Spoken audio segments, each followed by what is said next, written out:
Nós vamos iniciar uma série. Eu não sei quanto a você, mas eu gosto muito de pregar sobre série. Eu gostava muito quando o Bispo Valnei pregava também série de mensagens. O Bispo Robson também pregava série de mensagens lá em Clobandê, Rogério. Pensa, né? Porque você fica, através de um tema, falando ali 3, 4 domingos, né? 5, 6. Eu já preguei aqui, irmãos, Efésios e a Epístola de Filipenses, versículo por versículo. Eu fiquei 6 meses pregando só sobre Efésios, domingo de manhã, versículo por versículo. Olha, aprendemos muito. Pregamos Filipenses aqui também já, versículo por versículo, foram 6 meses. E pregamos primeira Epístola de João. Foram 4 meses e meio pregando a primeira Epístola de João, versículo por versículo. A gente aprende muito, né? Culto de ensino é bênção. E vamos iniciar uma série hoje aqui, vamos estar falando sobre graça. Você sabe que esse tema é de suma importância para nós protestantes, para nós evangélicos, embora as igrejas neopentecostais desprezem, né, essa questão da justificação pela graça, as igrejas históricas dão mais valor, né? Nós da Igreja Nova Vida, que somos assim considerados pentecostais, e nós procuramos priorizar pela ministração da palavra, a gente precisa ensinar o povo de Deus acerca dessa importante doutrina, né? Só para início de conversa, nessa introdução, a gente precisa saber que a palavra graça, ela aparece no Novo Testamento por mais de 90 vezes. E a palavra, o termo grego é o termo charis, ou na pronúncia, alguns vão pronunciar charis, né? Ela pode ser traduzida, dependendo do contexto do texto, ela pode ser traduzida por favor, né? Na maioria das vezes que ela vai aparecer com esse sentido, de favor imerecido. Mas também tem o significado de sentimento de gratidão, e também pode significar o estado espiritual de uma pessoa. E outras questões mais que a gente, nesses 2 meses, nós vamos nos aprofundar, vamos refletir bastante sobre esse importante tema que dá graça. Por exemplo, você já ouviu essa expressão assim? Fulano está em estado de graça. Você já ouviu essa expressão? Pois bem, é como se nós estivéssemos declarando que ele está bem espiritualmente, ou está muito contente, está em estado de graça. Então, em cada texto onde aparecer a palavra graça, né, nesse sentido doutrinário, nós vamos estar analisando, amém? Obviamente, quando chegarmos lá nas epístolas paulinas, nós vamos estar entrando propriamente dito nessa doutrina tão importante que principalmente os irmãos reformados. Quem são os irmãos reformados, pastor? São as igrejas históricas, principalmente os presbiterianos, né? Os calvinistas, eles dão muita ênfase à doutrina da graça, da justificação, né? E vamos procurar analisar, nos aprofundar nesse tema tão importante. O primeiro texto que eu quero trabalhar com os irmãos nessa manhã está no Evangelho de Lucas, amém? Capítulo 2. Já vamos começar aqui a analisar a graça de Deus na pessoa do Senhor Jesus Cristo. Evangelho de Lucas, você vai abrir comigo aí. Capítulo 2.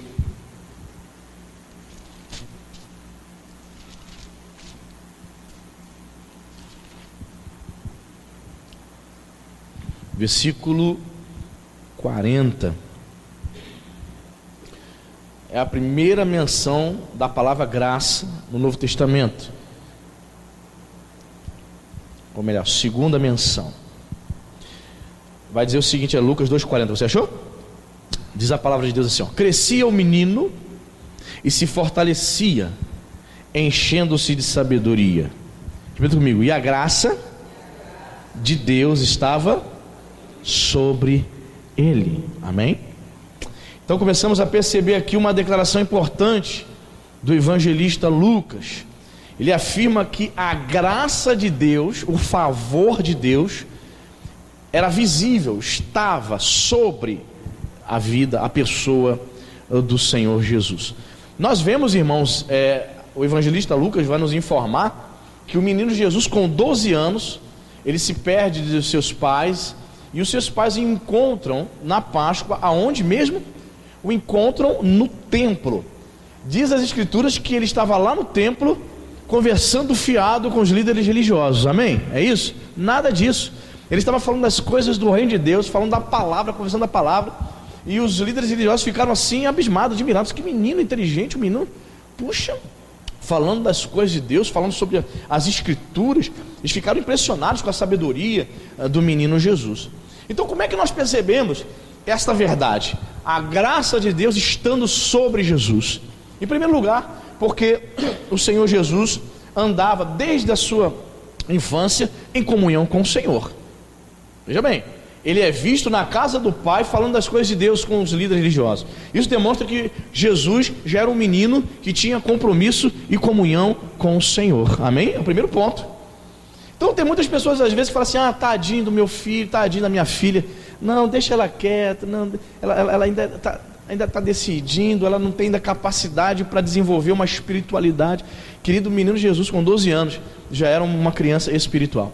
Eu já ouvi casos de crianças, não sei se você já ouviu falar, crianças extremamente espirituais, crianças sendo batizadas com o Espírito Santo com 10, 11 anos de idade, com consciência de buscar a Deus, de jejuar, de ler as escrituras, de dar bom testemunho na escola, de dar bom testemunho onde quer que ela vá. As crianças sim podem ter, e existem sim crianças com compromisso com o Senhor. Vemos também aqui que a graça estava sobre Jesus quando percebemos que ele dependia totalmente do Espírito Santo. Passava tempo em oração, se alegrava em fazer a vontade de Deus. Ele, como criança aqui, já era perceptível a graça de Deus sobre ele. Era uma criança obediente. Embora existam escritos chamados escritos apócrifos, que vão trazer narrativas fantasiosas a respeito de Jesus, né? Evangelho apócrifo de Tomé vai dizer que Jesus, quando criança, fazia milagres, umas coisas assim absurdas que os evangelhos canônicos não dão respaldo. Por quê? Jesus não fez milagre enquanto criança. Qual é a prova? A prova é que o próprio evangelho de João vai dizer que quando Jesus transforma a água em vinho, lá no casamento de Caná, ele ainda faz questão de enfatizar que foi o primeiro sinal, o primeiro milagre que Jesus realiza. Então essa história que os evangelhos apócrifos contam, que Jesus fez milagre enquanto criança, não procede, não bate com os evangelhos canônicos que nós temos, de Mateus, Marcos, Lucas e João. Amém? Então a gente tem que estar atento a isso. Mas como nós vemos isso? A graça de Deus estava sobre Jesus desde a sua infância e, obviamente, chegando à sua fase adulta, no qual ele demonstrava ter comunhão com o Senhor, no qual ele demonstrava ser dependente do Espírito Santo, no qual ele demonstrava ser um homem de oração e um homem que temia a Deus. Amém? Então é bem pertinente essa declaração de Lucas, dizendo que a graça de Deus estava sobre ele. Então começamos a refletir aqui, irmãos, que a graça de Deus ela é perceptível na vida de determinadas pessoas. Amém? A graça de Deus pode então ser vista. Eu posso ver um homem e uma mulher de Deus com comunhão com o Senhor, e eu posso fazer essa declaração: olha, a graça de Deus, o favor de Deus está sobre ela. A graça de Deus está sobre você, irmão? Em nome de Jesus. A graça de Deus está sobre uma pessoa quando ela teme a Deus, quando ela crê na palavra de Deus, quando ela se declara ser discípula e serva desse Deus que ela diz crer. Amém? Jesus se alegrava em fazer a vontade de Deus. Existem muitas pessoas que até fazem a vontade de Deus, mas ela não faz isso com alegria. Você sabia que é a diferença? Você pode fazer algo para Deus mecanicamente, e você pode fazer algo para Deus com alegria, com satisfação. Irmãos, é muito perigoso. A gente tem que sempre vigiar o nosso coração, para que possamos perceber quando é que eu estou fazendo algo para Deus por obrigação, quando é que eu estou fazendo algo para Deus mecanicamente, quando é que eu estou fazendo algo para Deus e isso não é com amor, com alegria, com satisfação.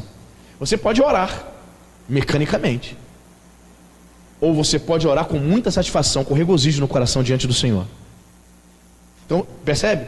Jesus, ele estava cheio da graça, porque tudo que ele fazia com satisfação, por amor ao seu Pai. Amém, queridos? Outro momento em que a palavra graça aparece está aí mesmo, Lucas 2, só que no versículo 52. Olha só, Lucas encerra o capítulo dizendo: e crescia Jesus em sabedoria, estatura e graça. Repita comigo: graça diante de Deus e dos homens. Interessante. Vamos lá, vamos analisar o versículo com carinho. Olha só. Aprendemos aqui que Jesus crescia em estatura, ou seja, repita comigo, fisicamente, estatura. Diz aqui que ele crescia em sabedoria, repita comigo, intelectualmente.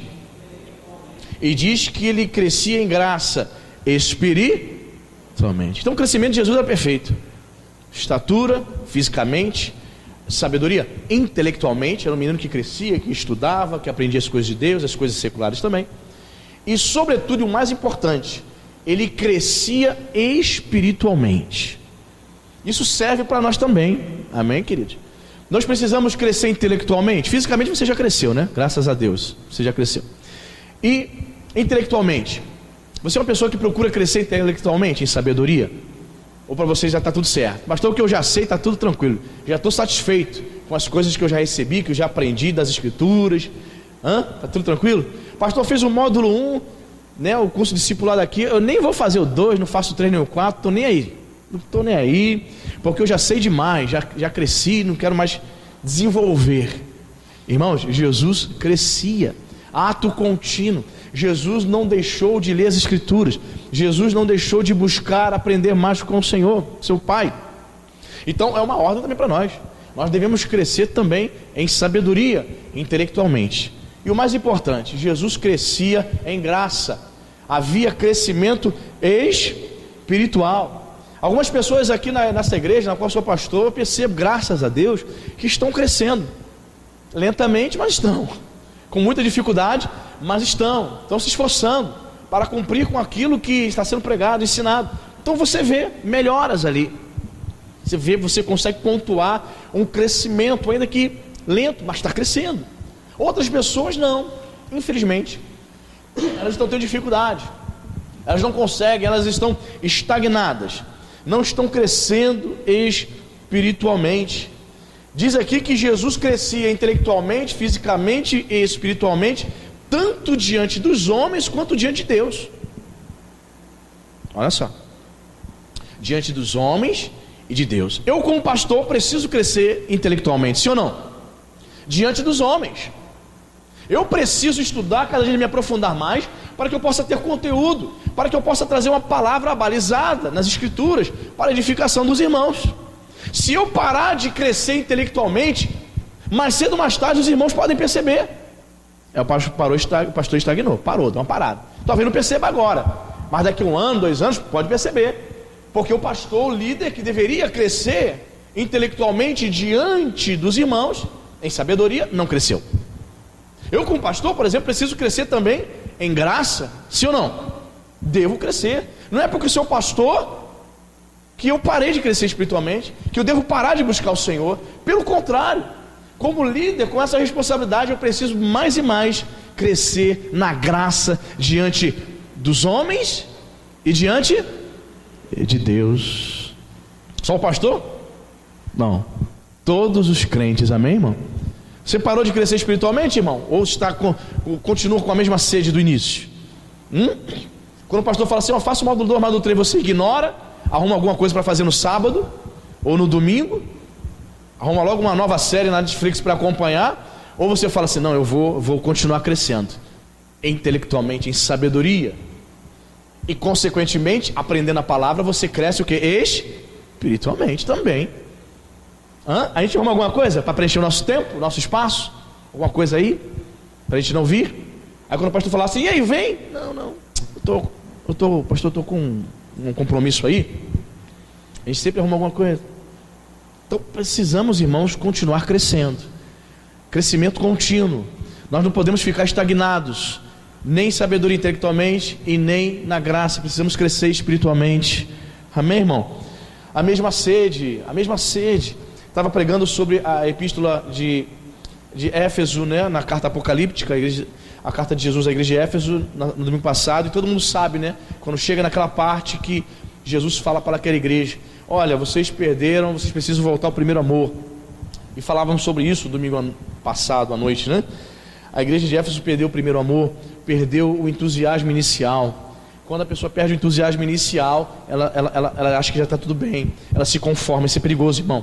Você achar que você já chegou num naipe maravilhoso de espiritualidade, não precisa conhecer mais ao Senhor, não precisa mais jejuar, não precisa mais estar aqui nos cursos de oração, você não precisa mais ler a Bíblia, você não precisa mais estar nos cursos da igreja. Quando você acha que chega nesse naipe, você chegou num nível perigoso, onde a soberba tomou conta do teu coração e você nem percebeu.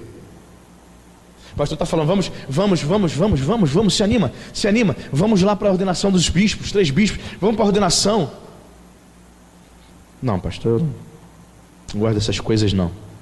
Essas coisas não são para mim não, é para você, é para o meu irmão que está do lado, para mim não. Eu não vou ver a ordenação de bispo, não tem nada demais ali. Ou seja, não estou envolvido, não me interessa as coisas do reino, as coisas acontecendo na minha denominação. Mas se outra denominação fizer aqui no centro o evento, a pessoa vai entender um negócio desse. A denominação dela, ela não dá importância, mas outras denominações ela vai dar importância. Não entendo. Querido, em nome de Jesus, não fique estagnado, procure crescer diante dos homens. Diante dos homens, vamos lá, você ovelha, diante do seu pastor, você precisa crescer. Eu preciso ver você crescendo intelectualmente. Eu preciso ver você adquirindo conhecimento, buscando conhecimento da palavra de Deus. Eu como pastor quero ver em nome de Jesus você crescer na graça, irmão. É uma ordem aqui para nós. Jesus cresceu, e você? Não vai não? E eu não vou não?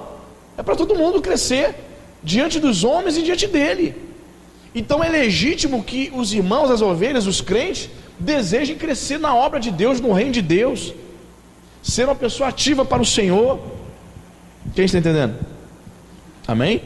Então nós vemos aqui nesse versículo interessantíssimo, Jesus crescendo diante de Deus e dos homens.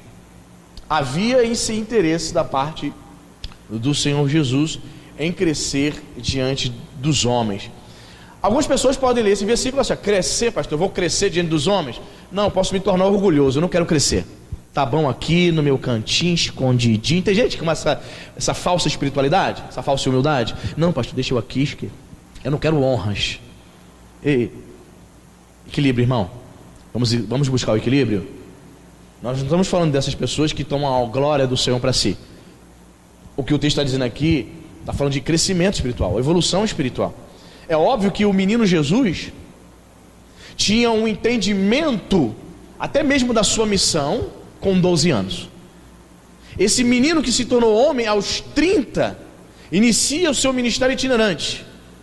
É óbvio, irmão, que o nível de espiritualidade, o entendimento desse Senhor Jesus, óbvio, né, irmão, que houve um entendimento, uma expansão, é claro. É claro que ele foi compreendendo, ele foi crescendo e foi compreendendo a sua missão. Foi tendo um entendimento, foi tendo um vislumbramento maior, de modo que ele pôde ouvir aos 30 anos a voz do pai direitinho dizendo para ele: agora sim, abandona a carpintaria, começa seu ministério. Estava até comentando com os irmãos, acho que foi no módulo 3, não sei aonde foi, e eu disse o seguinte: imagina, irmão, Jesus com 15 anos de idade, imaginou Jesus com 18? A Bíblia não menciona nada, né, nesse período entre 12 aos 30, 18 anos de silêncio os evangelhos mantêm. Mas Jesus viveu sua vida, não viveu? Sua vida como qualquer outro jovem, qualquer jovem adulto, se tornou adulto, 21, 22, trabalhando lá na carpintaria. Possivelmente José já havia falecido, ele como filho mais velho ficou na incumbência de cuidar dos seus irmãos, da sua mãe, sendo o provedor. E eu fiquei pensando, irmãos, quantas vezes Jesus, pensa comigo, reflete, quantas vezes Jesus deve ter pensado, deve ter tido vontade de começar a pregar com 22, 23 anos? Pensou? Quantas vezes Jesus deve ter tido vontade de ver um coxo, ter vontade de curar aquele coxo? Jesus com 26, 27. Mas ele foi obediente, amém, irmão?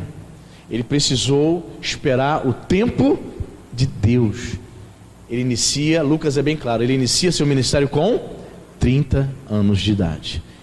E foi um ministério curto, né, irmãos? 3 anos somente. Eu já vou fazer 9 anos aí, parece que foi ontem. O ministério de Jesus foi bem dinâmico, foi rápido, curto, mas de grande relevância. Então o Senhor, ele cresce diante de Deus, e você percebe uma estrita obediência do Senhor Jesus em relação ao seu Pai, para iniciar o seu ministério, não no tempo dele, mas no tempo do Pai, 30 anos de idade. Eu fiquei pensando nisso, irmãos. Eu não sei se você já parou para pensar sobre isso.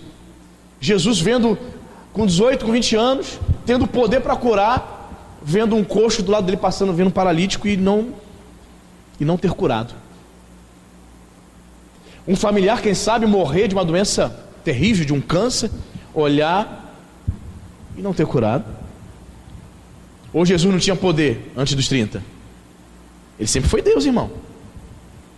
O X da questão aqui é que não era a hora nem de pregar e nem de realizar curas, nem de ensinar. Isso traz ensinamento para nós, né, irmãos? Que nós devemos estar atentos para ouvirmos a voz de Deus, para sabermos o momento de realizar as coisas para o Senhor. Amém, irmão? Crescia em graça diante de Deus e dos homens. Amém? Terceiro texto que eu quero aqui comentar com os irmãos, que vai falar sobre graça, está no capítulo 1 de Lucas.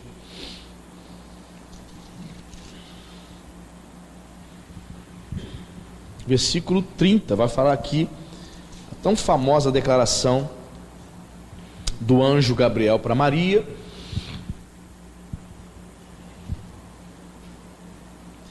Você achou? Lucas 1:30. Diz a palavra de Deus: mas o anjo lhe disse: Maria, não temas, porque achaste graça diante de Deus. Você poderia traduzir também essa expressão achaste graça como: Maria, você recebeu graça diante de Deus, diante dele. Você recebeu do Senhor a graça. É o mesmo que recebeu, né? Então aqui essa declaração do anjo aqui tem esse contexto de favor. Você está sendo favorecida, Maria, dentre todas as mulheres aqui da Palestina. Deus, pela sua soberania, escolhe você, Maria, para que possa ser a mãe do Salvador. Veja bem, era um privilégio. Então note bem, quando Deus se manifesta com o seu favor nas nossas vidas, nós podemos dizer, irmãos, nós somos privilegiados, amém? Maria foi privilegiada. E é importante que nós ressaltemos o seguinte, que Maria aqui, irmãos, ela não é a doadora da graça, porque a Igreja Católica Romana, ela ensina que Maria é a doadora da graça. Quando ela declara na sua oração, Maria, Ave Maria, cheio de graça, eles entendem que ela é a doadora. Ela tem tanto poder quanto o filho. Não, aqui o texto é bem claro, ela recebeu. Então Maria é receptora da graça, amém, irmãos? Ela não é doadora, ela não possui as prerrogativas que a Igreja de Roma lhe concede. Pastor, mas por que então que os católicos eles têm esse entendimento de que Maria é a mãe de Deus e que ela deve ser tão honrada quanto o filho? Eu vou te dizer, irmão, as Escrituras, em nenhum momento, a Bíblia concede essa honraria toda a Maria que a Igreja Católica dá a ela. Por exemplo, de dizer que Maria é mediadora. A oração, a reza de Ave Maria vai dizer: rogai por nós agora e na hora da nossa morte. Ou seja, na concepção católica, Maria intercede pela alma da pessoa na hora da morte dela. Não, queridos, Maria não é deusa, Maria não tem poder de Deus. A Igreja Católica estabeleceu a doutrina da Imaculada Concepção. Você sabe o que significa isso? Imaculada Conceição. Pois bem, na concepção católica, Maria teria continuado virgem, mesmo depois de ter concebido Jesus e os outros filhos. É uma doutrina estabelecida. Por isso que eles chamam de virgem, até depois de ter tido filho. É uma concepção equivocada, irmãos. Outra questão também que eles ensinam, que não está na Bíblia, que Maria também teria ascendido aos céus, assim como nosso Senhor. Isso está na Bíblia, pastor? Não. Mas então por que eles insistem nesse ensinamento e valorizam tanto, pastor? Vou te ensinar. Nós evangélicos, nós temos as Escrituras como a nossa única regra de fé. Os católicos não. Os católicos, eles têm a Bíblia como regra de fé, eles possuem as tradições e os concílios. Quando você vai falar da Bíblia para eles, não, calma aí, vamos ver, o que o concílio de Trento vai falar em 1547? Vamos ver, o que o concílio do Vaticano II, que foi realizado na década de 60, está dizendo acerca desse assunto? O que o magistério da igreja, magistério no caso o clero, determina acerca deste assunto? Na igreja católica, a tradição, os concílios, o clero é que determina o que a Bíblia diz. Nós não. O que determina a nossa maneira de viver e de crer, para nós evangélicos, é somente as Escrituras. Amém? Então é complicado, é um pouco complicado você tentar debater com aquele católico fervoroso. Você tem que ter muita simplicidade, muita paciência, muito carinho, respeito, para lançar a semente da palavra, para que ela possa, ela por ela mesma, ter esse entendimento, ela possa se libertar dessa cegueira espiritual. Você entende? Então, para a igreja romana, a Bíblia, a tradição e os concílios têm o mesmo peso. Daí eles vão interpretar essas coisas, vão ter esse entendimento. Então nós aprendemos aqui que Maria recebeu graça. Maria é receptora do favor de Deus. Ela tornou-se a mãe do Salvador. Amém? Ela não é doadora. Para nós evangélicos, Maria não está sentada num trono, intercedendo pelos mortos. Não. Pastor, onde Maria está agora, pastor? Você sabe onde Maria está agora? Ela foi serva de Deus, amém, irmão? Ela está, repita comigo, no paraíso, aguardando a ressurreição. Amém, irmão? Maria, assim como o apóstolo Paulo, assim como João, está no paraíso agora, consciente, aguardando a ressurreição dos mortos. Quem está entendendo?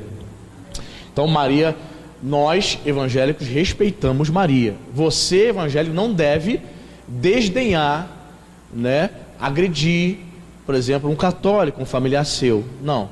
Eu já fui católico e os católicos não gostam quando você confronta ou desdenha ou se desfaz da fé dele. Por isso que eu falo, nós, para evangelizarmos um católico, embora eles creiam em muitas coisas do que nós cremos, por exemplo, na divindade de Jesus, eles creem na Santíssima Trindade, eles creem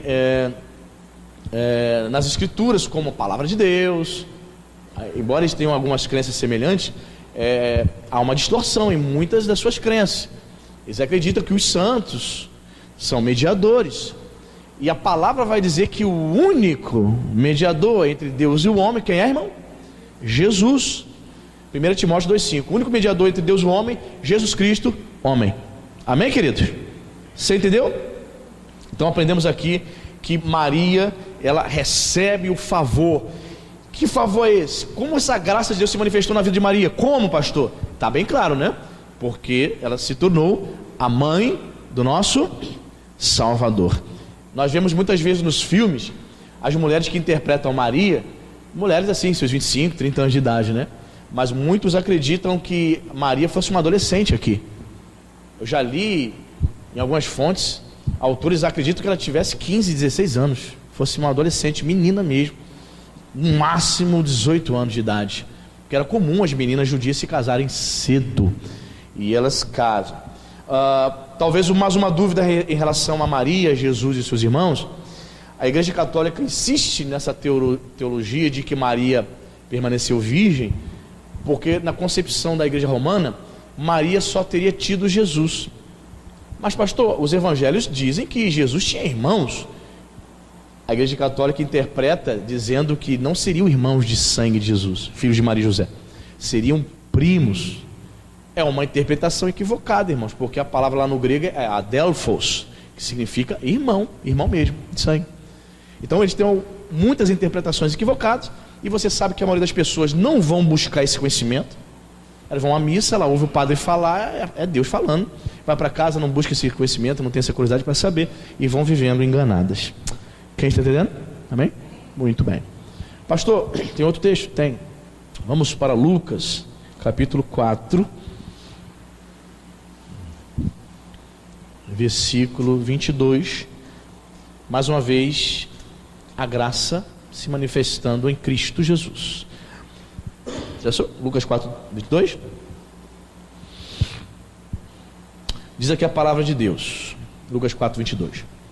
Todos lhe davam testemunho, se referindo a Jesus, e se maravilhavam das palavras palavras de graça, que lhe saíam dos lábios, e perguntavam: não é este o filho de José? Olha que interessante. Olha que interessante, irmãos. Diz aqui todos estavam dando testemunho, todo mundo estava maravilhado, todo mundo estava elogiando Jesus por causa das palavras de graça que eles que ele transmitia. E ao mesmo tempo havia outra parte, outro grupo de pessoas que ficavam questionando: ué, mas esse não é o filho de José? Esse não é o filho da irmã Maria? José, aquele que consertou minha cadeira do ano passado? Não é o filho dele? Mas como é que ele está falando essas coisas diferentes aí? Leia, esse tal de Jesus não ajudava o pai dele na carpintaria? Não ajudava? Ficou ali, mas ele nunca falou nada, ele nunca foi pregador, pelo que eu saiba, ele não estudou na escola dos rabinos. O que aconteceu? Mas o pessoal está vendo aí, ele está pregando palavras, transmitindo a vontade de Deus, palavras cheias de graça, coisas diferentes, nós nunca ouvimos isso. Mas ele não é o filho de José. É como se ele estivesse dizendo assim: ele não pode falar isso. Ele não é um filho de uma família de classe, de uma família de posses. Ele não estudou com os rabinos. Como é que ele está falando essas coisas? Que ensinamentos maravilhosos são esses? Mas eu nunca vi. O último profeta foi Malaquias, 400 anos atrás. Será que ele é profeta? As pessoas ficaram ao mesmo tempo maravilhadas com o que ele pregava, e ao mesmo tempo eles começaram com um certo preconceito. Não é o filho do carpinteiro? Como se o filho do carpinteiro não pudesse pregar a palavra de Deus. Assim também hoje, né? Muitos de nós somos tão preconceituosos, né, irmãos? Mas é o filho da fulana, ele pode isso? Pode não. Mas você pode pregar a palavra de Deus? Eu nunca te vi fazer uma faculdade de teologia. Você não pode não. Quem disse que não? Nós somos carregados de preconceito. Essa que é a verdade. E muitas vezes, para nós analisarmos determinadas coisas, nós temos que nos despojar, nos despir dos preconceitos, irmãos, para nós não seguirmos, sabe, a mentalidade da maioria. Percebe? A maioria ali estava preocupada, ao mesmo tempo que elogiava Jesus, estava preocupada. Não é possível. Não, ele não pode falar essas coisas não. Por que não pode? Porque ele é filho do carpinteiro. Eu conheço o carpinteiro, fez até um serviço para mim esses dias aí. Um pessoal humilde, simples. Não, percebe, querido? Não, fulano vai pregar. Não, mas fulano tem um jovem. Será que ele tem alguma coisa boa para passar? Não acredito que Deus pode usar a boca dele para falar comigo, não. Irmãos, certa vez, alguns anos atrás, eu fui pregar um domingo à noite fora. Aí certo irmão chegou para mim e falou assim: pastor, só para o senhor ficar ciente, tá? Estou passando isso aqui para o senhor, só para o senhor ficar ciente. Eu estava na portaria, e com determinada pessoa, quando veio para o culto domingo de noite, ela chegou, eu abri a porta, e quando ela olhou e viu que não era o senhor que estava, ela deu meia volta e foi embora, sem falar nada. Então existe, infelizmente, tem pessoas assim: o pastor não está, o diácono vai pregar, não quero ouvir. Que isso, irmão? Se o pastor não está, foi pregar em outro lugar, quem for colocado para transmitir a palavra de Deus, eu preciso crer como crente que Deus vai usar aquela pessoa, meu irmão, para falar o meu coração. Que história é essa? Pastor, não está não. Aí o irmão ficou assim constrangido: não, só estou passando essa informação para o senhor saber. Eu falei: infelizmente, cara, eu não ensino isso. Infelizmente tem pessoas que têm essa visão infantil ainda. Ela não acredita que o Espírito Santo está na igreja para usar quem for ser o portador da palavra. Amém, irmão? Não importa, quem for colocado para pregar ali, foi escolhido para estar ali com aquela incumbência, com aquela responsabilidade. Eu preciso crer que Deus vai usar aquela pessoa para falar comigo. Amém, irmão? Então, as pessoas estavam com esse preconceito. Ao mesmo tempo que elas se admiravam das palavras de Jesus, elas tinham esse preconceito. Eu quero abordar outra questão também aqui. Todos lhe davam testemunho e se maravilhavam das palavras de graça. Que palavras eram essas, irmãos? Ele estava transmitindo a vontade de Deus. Ele estava transmitindo o Evangelho. Ele estava transmitindo a palavra de arrependimento. Quando Jesus sai do Rio Jordão após ser batizado, qual é a primeira mensagem de Jesus? Mateus capítulo 3: arrependei-vos. É a primeira mensagem de Jesus. Ele não traz uma palavra profética de 2019 vai ser um da prosperidade. Deus está me dizendo que Deus está me mostrando um anjo entregar a chave na mão do irmão, a porta do emprego está abrindo. Não. A primeira palavra de Jesus ao sair do Rio Jordão é metanoia. Mude a mente, mude o pensamento, mude a postura, arrependei-vos e creia no Evangelho, creia nessa mensagem. Forte, né, irmão? Mudança de mente, metanoia. Mude a mente e creia no que eu estou falando aqui. Interessante. Eram as palavras de graça. Era a vontade de Deus sendo manifesta ali através da boca de Jesus. O Deus encarnado, o próprio Deus ali, através de Jesus, demonstrando a sua vontade para os homens. Mude o pensamento, mude de vida. Irmãos, é possível que eu e você também sejamos portadores de palavras de graça? Você crê nisso, irmão? Eu creio piamente que se eu estiver buscando estar no centro da vontade de Deus, eu posso ser um portador, eu posso transmitir as palavras de graça. Transmitir a palavra de graça é trazer e dizer que o favor de Deus está se manifestando aos homens através do Evangelho, amém?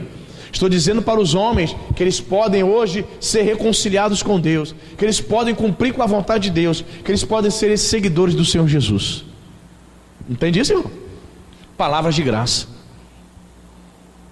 Infelizmente, muitas pessoas ainda não conseguiram captar, não conseguiram perceber que ela tem essa grande responsabilidade. Nós, crentes, independente da função que você tenha no corpo, nós temos essa grande responsabilidade de transmitir palavras de graça. Paulo, escrevendo aos Filipenses, vai abordar essa questão, né? Ele vai dizer que as nossas palavras precisam ser cheias de graça e precisam ser temperadas com sal. Palavras temperadas. Você gosta de comida sem tempero, irmão? Olha, meu Deus do céu, às vezes você vai comer nesses self-service, a comida está fria, sem sal e sem tempero. Ó, irmão, não sei quanto a você, mas eu posso estar com a fome que for, eu não consigo dar 2 colheradas, acaba o apetite na hora. Acaba a fome na hora. Se a comida estiver sem sal, fria ou sem tempero.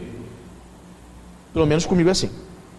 Pois bem, quando uma pessoa não transmite as palavras de graça, quando a palavra dela não tem tempero, não tem sal, irmão, aí é só abobrinha, né, irmão? Ela fala para outra pessoa e não edifica a vida dela.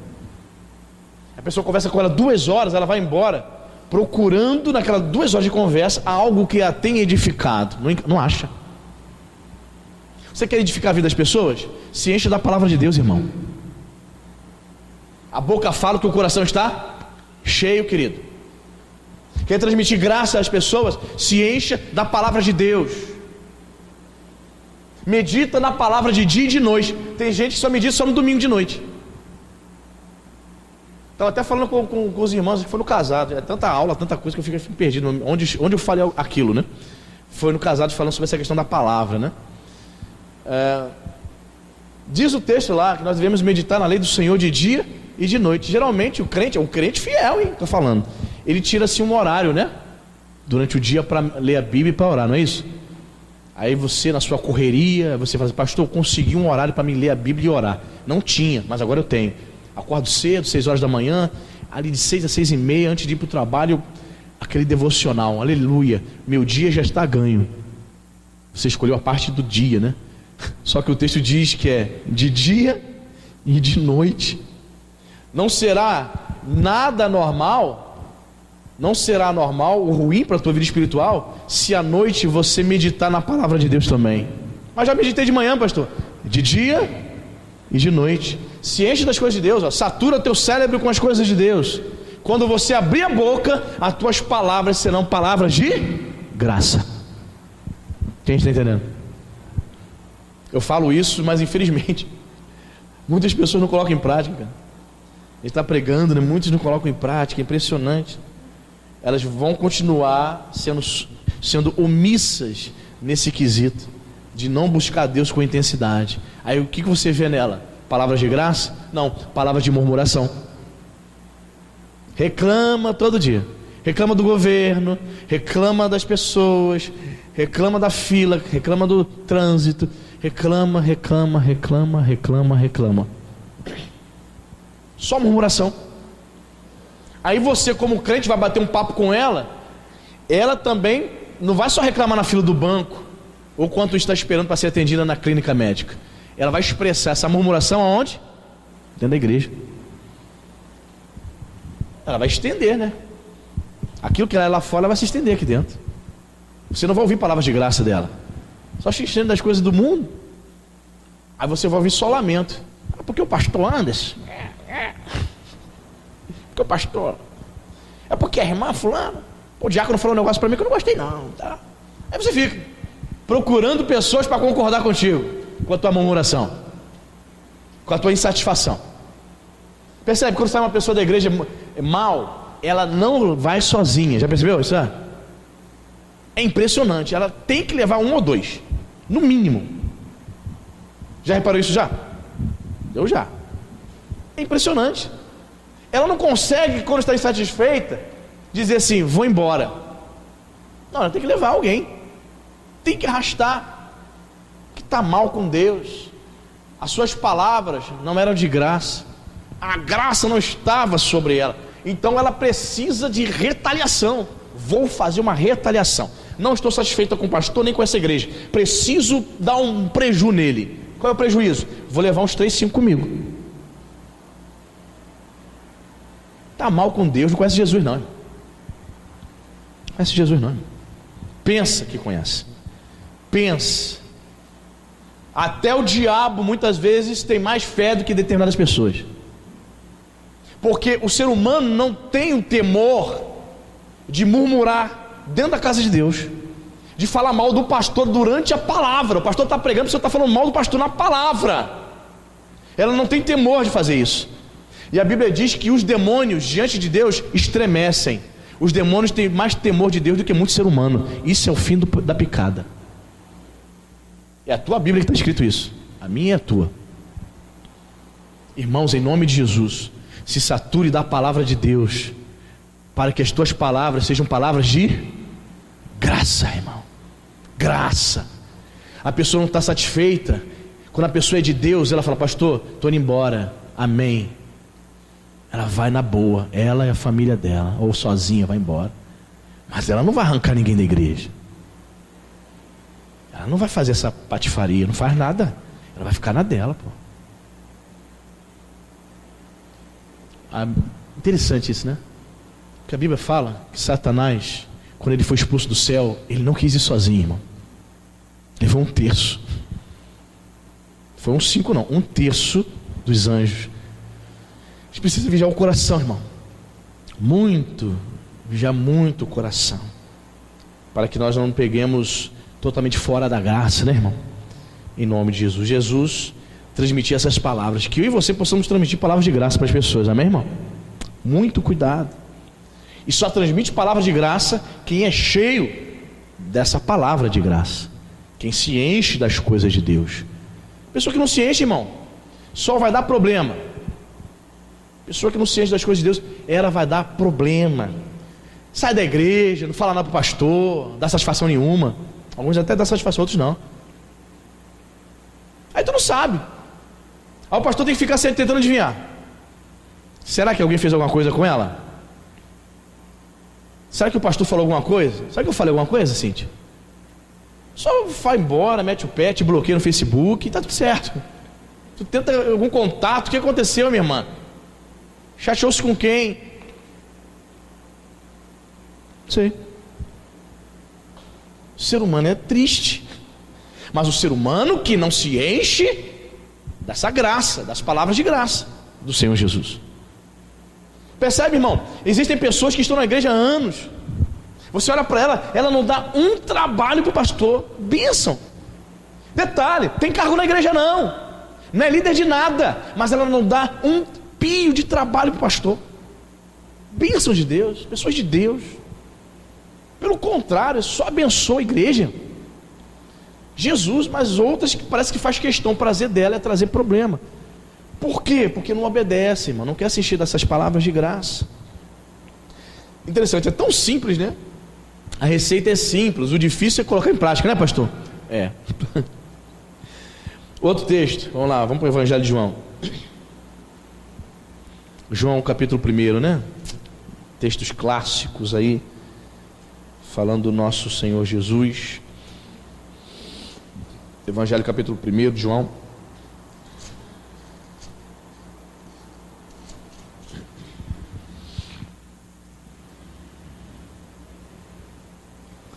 Versículo 14.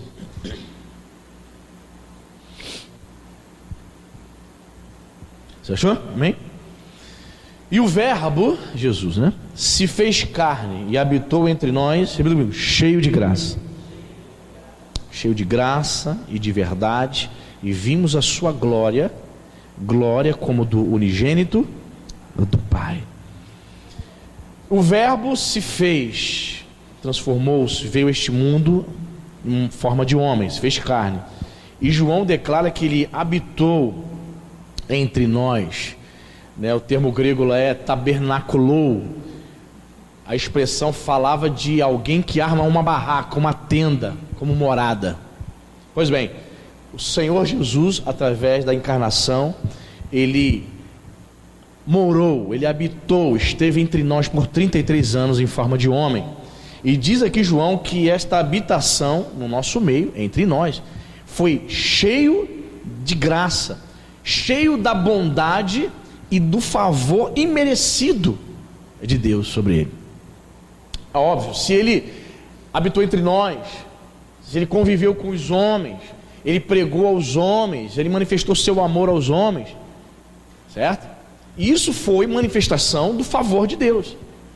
O favor imerecido de Deus estava sobre Jesus e ele transmite esse favor aos homens. Está entendendo, irmão? Vamos repetir. O favor de Deus imerecido estava sobre ele estava cheio dessa graça, e ele transmite aos outros. Ele transmite essa bondade e esse favor aos homens. Ele está dizendo que através do seu sacrifício, os homens poderiam obter a salvação, a vida eterna. Isso era a expressão, isso foi a manifestação do favor, da graça. Habitou entre nós cheio de bondade e de graça.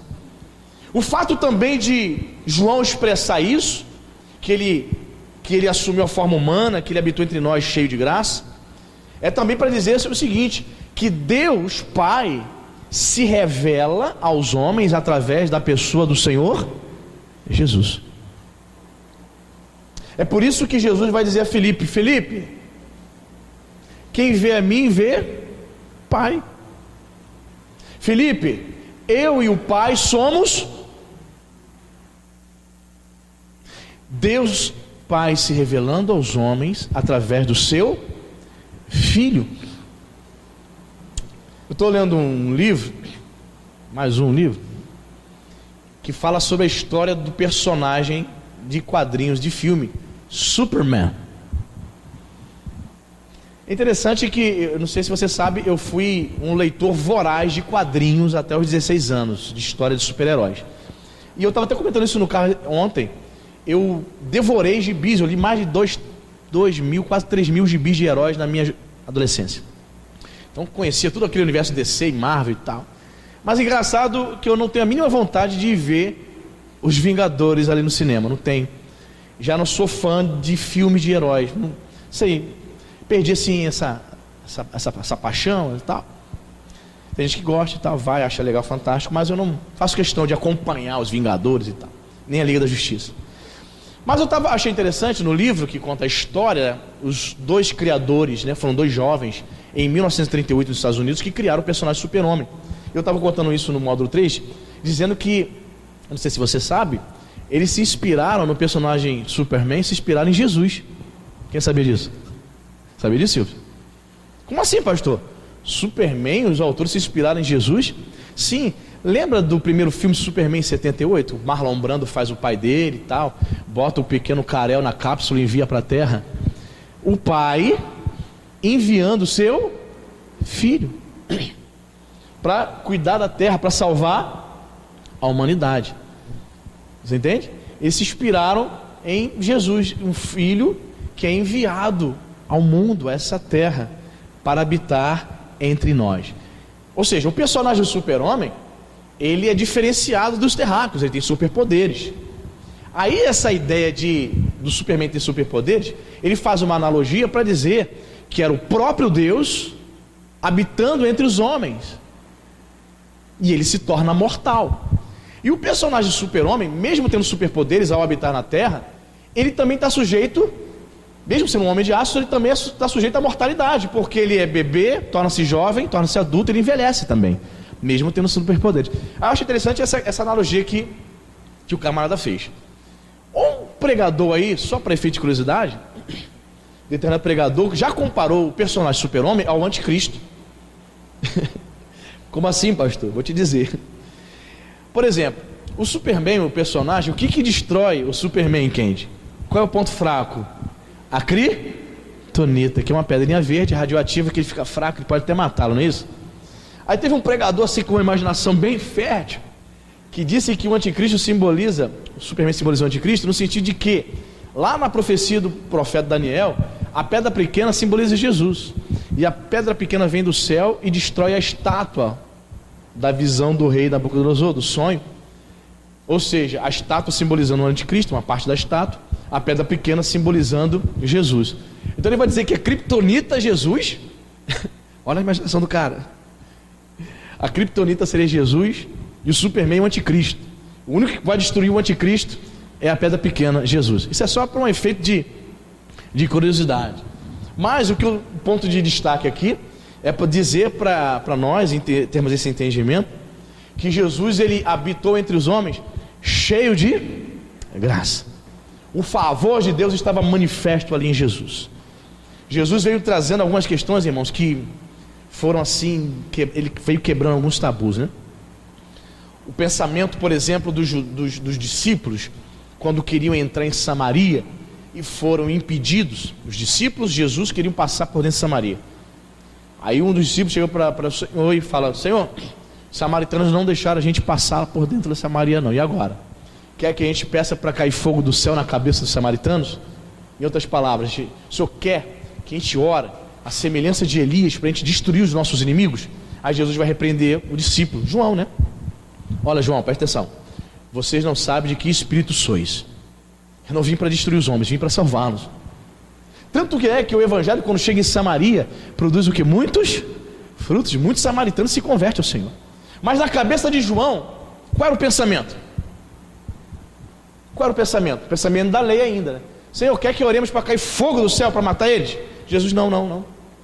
Pelo contrário, eu gostaria que vocês orassem para a gente converter eles. Vamos levar a palavra de Deus para eles. Jesus leva a palavra de Deus para a samaritana e ela volta para Samaria e começa a pregar acerca de Jesus. Percebe, querido? A graça de Deus veio se manifestando, mudando alguns paradigmas, mudando alguns pensamentos de vingança, pensamentos, sabe, de morte, até mesmo do discípulo amado João. Olha só. Aí, querido, você começa a entender. Quando ele senta para escrever o evangelho dele, aí ele faz essa declaração importante aqui. Olha, o Logos, Jesus, ele se fez carne, habitou entre nós cheio de graça. Quantas vezes ele chamou a minha atenção. João, se pudéssemos conversar com João, ele poderia falar: olha, Kendi, quantas puxadas de orelha o mestre me deu. Eu vim com um pensamento estranho, mas ele foi moldando meu caráter, ele foi moldando meus pensamentos. É isso que o Senhor Jesus faz conosco, amém, irmão? Ele habitou entre os homens, ele ficou com os discípulos ali, foi mudando o caráter, o pensamento daqueles homens. E após a morte do nosso Senhor, aqueles homens revolucionaram, eles mudaram o mundo, irmão, porque eles levaram a palavra cheia de graça para as pessoas. Por que eles transmitiram a palavra de graça? Porque eles conviveram com o Deus da graça. Você entende, irmão? Mais uma vez aqui afirmando, quando você convive com o Deus da graça, você consegue retransmitir essa graça. Jesus diz: eu sou a luz do mundo. Mas Jesus também vai dizer para mim e para você: vocês são a luz do mundo. Só que quem é a fonte aí? Quem é a luz como fonte? Eu? Você? Não, Jesus. Nós fazemos o que? Nós refletimos essa luz. Somos a lua, irmão. que reflete a luz do sol. A fonte é o sol, a fonte de luz. Somos como lua, apenas retransmitimos, apenas repassamos, refletimos essa luz. Então você só consegue viver cheio de graça, transmitir as palavras da graça, quando você convive com o Deus da graça, quando você tem comunhão com um Deus cheio de graça. Amém? De graça e de verdade. Bendito seja o nome do Senhor. Você entendeu, irmão, essa reflexão dessa manhã? Guardou no coração? Que possamos retransmitir essa palavra de graça e viver nos caminhos da graça. Esse é o título dessa mensagem, irmãos, dessa série, Caminhos da Graça. Na próxima semana vamos estudando outros textos da palavra de Deus. Fique de pé, vamos orar, agradecer ao Senhor por essa manhã. Meu Deus, em nome de Jesus, obrigado, Senhor. Obrigado porque a Tua palavra nos ensina, nos leva, nos conduz a esse entendimento, a vivermos essas verdades. A Tua palavra diz, Pai, que sobre Jesus estava a graça. Sim, Pai, nós lemos aqui que Jesus crescia em graça. Ah, Senhor, como nós precisamos crescer, Pai. Como nós estamos precisando dessa graça na nossa vida. Meu Pai, a Tua palavra nos mostrou aqui nessa manhã que as pessoas se maravilhavam, elas ficavam admiradas com as palavras de graça que saíam dos lábios do Senhor. Meu Deus, em nome de Jesus, se nós dizemos que somos Teus discípulos, Pai, nós também queremos transmitir essas palavras de graça. Senhor, muitos estão dizendo que são Teus discípulos, mas dos seus lábios, meu Pai, não saem essas palavras. Apenas palavras de incredulidade, de murmuração, de falta de fé. Apenas palavras, meu Pai, que declaram que ela verdadeiramente não tem se enchido das palavras da graça, que elas não têm buscado se encher com as coisas de Deus. Por isso que dos seus lábios não saem palavras de graça, Deus. Meu Deus, mas eu creio que a vinda do meu irmão aqui nessa manhã não foi em vão, Pai. Eu creio, Senhor, que nenhum de nós estamos aqui passando o tempo, não. Eu não creio, Senhor, que levantamos cedo da nossa cama, meu Pai, nessa manhã, para perdermos tempo aqui, não, Senhor. Foi para aprender com o Espírito do Senhor. Foi para que possamos absorver estas verdades eternas e espirituais para a nossa vida. E a semelhança do Senhor, que crescia em sabedoria intelectualmente, que crescia na graça espiritualmente, tanto diante dos homens quanto diante de Deus, tinha preocupação de crescer, de não ficar estagnado, de não ficar paralisado espiritualmente. Pai, que essa preocupação, que esse desejo esteja sendo incutido pelo Espírito Santo em cada um dos meus irmãos aqui nessa manhã, Pai. Sim, Pai, a vinda deles não foi aqui em vão nessa manhã.